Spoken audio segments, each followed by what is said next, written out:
Bună! Bună. Ce faci? Mă joc Flappy Bird.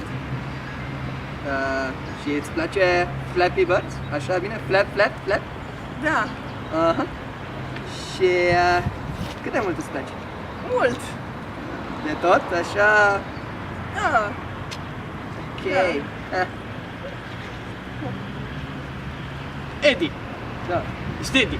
da, Eddie. da, ok. Cred că ești ocupat. Da, Amuzat. da, ok. O să vă las. Nu, să nu credeți că o să stau pe capul vostru deloc. Am plecat. Ai fain? Da.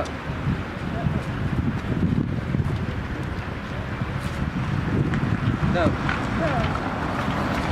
De ce? Hei, Eddie! Salut! Știi autograful pe stand-up? Ai! Nu, Hai. lasă așa. Lasă. Ce stand-up? Da, fac stand-up, o chestie în care mergi în fața unei mulțimi. Ok? Și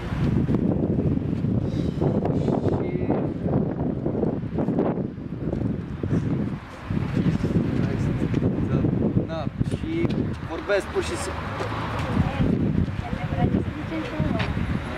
Da.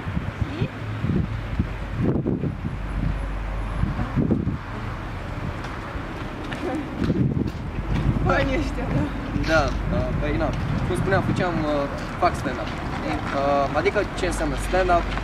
Înseamnă să te pui în fața unei mulțimi și începi să zici glume, întâmplări amuzante din viața ta, chestii de genul. Nu mai bine plecăm de aici?